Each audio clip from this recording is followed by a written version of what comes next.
Kira-kira bakal ditanya tentang apa ya kelanjutannya? Teman-teman yang sekarang lagi nungguin ini pun apakah lagi ngerasain hal yang sama? Mau upgrade diri tapi bingung harus mulai dari mana?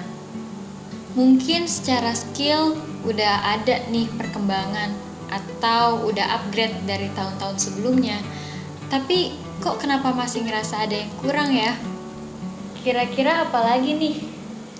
Halo, salam sejahtera untuk kita semua. Kembali lagi dengan aku Sira di channel Analogi Sira.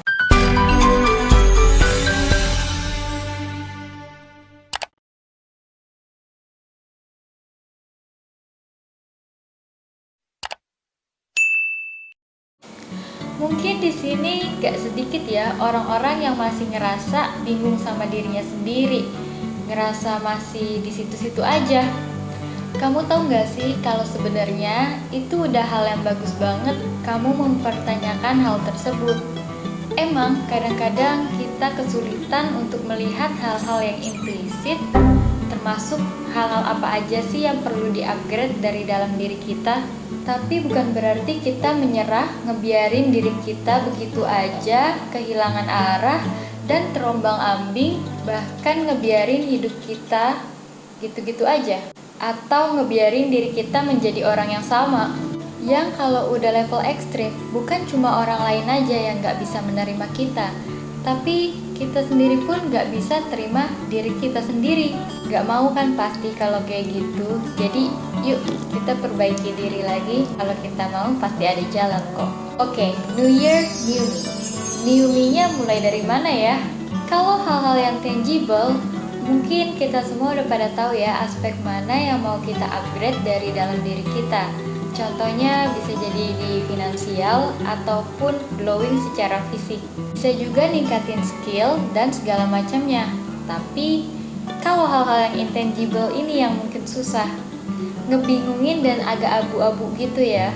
Oke, berikut ada beberapa aspek yang bisa kita improve untuk new me. Hal yang pertama, mengenali diri sendiri. Hal pertama ini mungkin terdengar sepele, tapi sulit dijawab untuk beberapa orang ataupun mungkin banyak orang. Siapa sih diri kita ini? Di samping nama, umur, profesi, tempat kita sekolah, tempat kita bekerja, bahkan dari mana kita berasal. Oke, mungkin kalau untuk menjawabnya dengan visi misi kita itu apa, tujuan hidup kita itu apa, itu udah masuk ke level spiritual. Nah, tapi untuk level awal dulu deh, udah tahu belum sih kita ini maunya apa ya? Apa yang bisa kita toleransi dan apa yang tidak bisa kita toleransi? Apa yang bisa kita terima dan apa yang tidak bisa kita terima?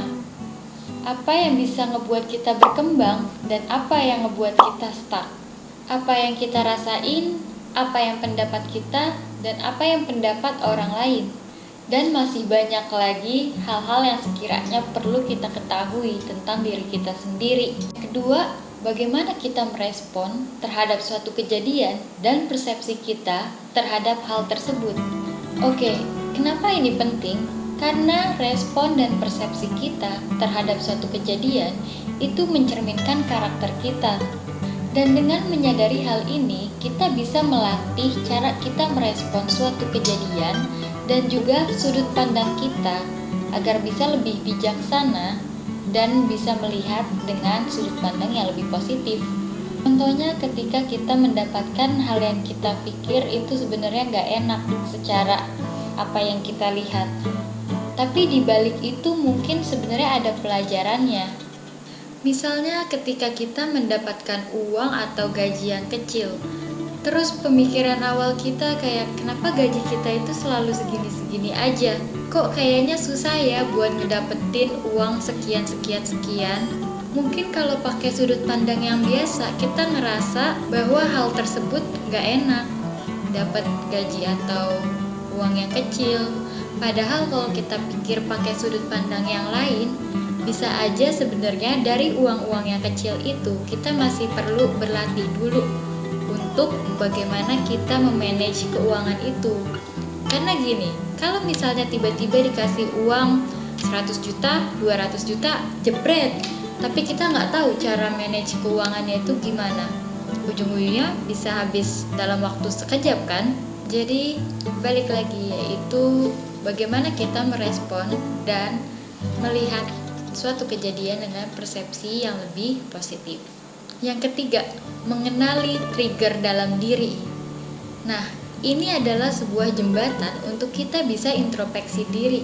Makanya ini penting banget untuk membangun new me. Oke, dengan memahami pemicu-pemicu internal atau trigger-trigger yang ada di dalam diri, itu bisa ngebantu kita untuk mengidentifikasikan pola perilaku yang perlu kita perbaiki atau perlu kita update. Contoh nih, waktu kita ngechat orang, terus orang tersebut nggak ngerespon balik chat kita. Entah itu berapa jam atau mungkin seharian. Terus tiba-tiba kita ngerasa uring-uringan, bad mood, overthinking, kepikiran kenapa ya gak dibales, kenapa ya gak direspon cepet, apa orangnya lagi marah sama kita, atau kita lagi dicuekin sama orang tersebut. Kenapa? Padahal faktanya mungkin bisa aja orang tersebut emang lagi ada kesibukan atau urusan-urusan yang lebih urgent yang menyebabkan dia nggak bisa merespon chat kita lebih cepat. Tapi karena di dalam diri kita itu ada trigger, itu ngerasa jadinya nggak bisa menanggapi hal tersebut secara objektif, atau nggak bisa ya udah aja, tapi malah ada aja yang dipikiran. Nah, reaksi kita terhadap case tersebut itulah yang perlu kita amatin lagi dan kita kenali. Apa sih trigger kita? Kok bisa sampai segitunya ya? Oke, sekarang lanjut ke yang nomor 4. Yang ini masih berhubungan dengan yang sebelumnya, yaitu cari tahu pemicu triggernya. Contohnya, kita udah tahu nih, setiap kali kita nggak direspon, kita ke-trigger. Kita langsung ada reaksi-reaksi yang keluar dari dalam diri kita, ngerasa diabaikan misalnya, atau ngerasa tidak dianggap penting. Nah, tapi kenapa bisa tiba-tiba muncul reaksi itu? Nah, kita cari, ini sumbernya dari mana ya? Nah, mungkin sumbernya beda-beda. Banyak lagi nih alasan awalnya, atau hal yang ngebentuk hal ini. Misalnya salah satunya itu waktu kita kecil, ketika kita mau berkomunikasi dengan orang tua kita atau keluarga kita yang kita anggap penting, tapi kita malah dicuekin, kita diabaikan.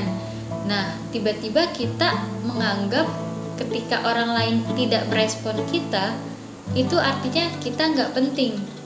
Sebenarnya nggak cuma itu, tapi bisa jadi setiap orang itu beda-beda. Nah, tapi ini catatan yang paling pentingnya, kenali triggernya, cari tahu pemicunya, dan selanjutnya diberesin agar bisa relate juga sama poin yang kedua tadi, yaitu persepsi kita terhadap suatu case. Oke, selanjutnya lagi yang kelima, kenali mental block kita. Gimana sih mental block itu? Ya, mental kita sendiri yang ada di dalam diri kita yang ngeblok jalan kita untuk maju. Ibaratnya kayak puing-puing yang biasanya kita jalanannya ketutup puing-puing itu tuh. Jadinya susah jalan deh kalau nggak diberesin dan nggak diangkatin. Itu bakal terus-terusan ngebuat kita nge-stuck di situ-situ aja. Contoh misalnya di pikiran kita, kayaknya nggak keren ya kalau misalnya belum punya uang sekian banyak, atau kalau misalnya belum kerja di suatu tempat tertentu. Dan karena mentalnya udah fokus ke dua hal itu aja, akhirnya ketika banyak opportunity lain yang datang yang sebenarnya nggak kalah keren juga dari hal itu, tapi karena udah keblok sama hal ini aja, akhirnya terabaikan lah nih yang opportunity lain yang sebenarnya ngebuat kita jadi stuck di situ-situ aja. Padahal sebenarnya nggak apa-apa juga kalau kita nggak kerja di tempat tersebut. Maksudnya di tempat yang dianggap keren ini ya. Nah, kalau kita udah tahu apa mental block kita perlu cari tahu juga akarnya itu dari mana sih? Apa penyebabnya mental kita jadi terbentuk seperti ini? Dan itu lagi-lagi perlu diberesin lagi. Oke, dan yang terakhir ada pola-pola yang merugikan kita.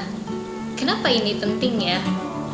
Contoh, setiap kali di tengah perdiskusian antara orang-orang di sekitar kita, terus kita ikut berdiskusi, tapi orang-orang tersebut malah tidak mau ngobrol lagi atau berdiskusi lagi dengan kita.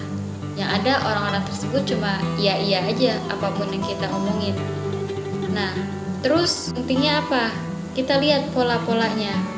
Contoh, bisa jadi ternyata setiap kali kita berdiskusi sama orang, jatuhnya bukan berdiskusi, tapi malah berdebat. Setiap kali orang berargumentasi, kita melawan argumentasi dia dan meninggikan suara yang ngebuat orang tersebut jadi malas ngobrol sama kita. Ngerasa mungkin kitanya ngerasa harus benar, harus dianggap benar, dan berargumentasi seakan-akan argumentasi kita aja yang benar, sedangkan orang lain salah. Padahal fakta yang kita bawakan pun belum tentu kalah atau benar-benar lebih baik. Misalnya fakta kita benar, tapi bisa jadi fakta orang lain yang mereka argumentasikan juga benar. Nah, kalau kitanya ngotot, orang lain jadi males berdiskusi dengan kita. Di sini yang akhirnya merugikan kita. Kenapa? Karena kita jadi kehilangan kesempatan membuka pikiran yang baru, membuka pandangan terhadap fakta-fakta yang baru. Gak cuma terpaku sama satu fakta aja, tapi kita bisa melihat banyak sisi juga.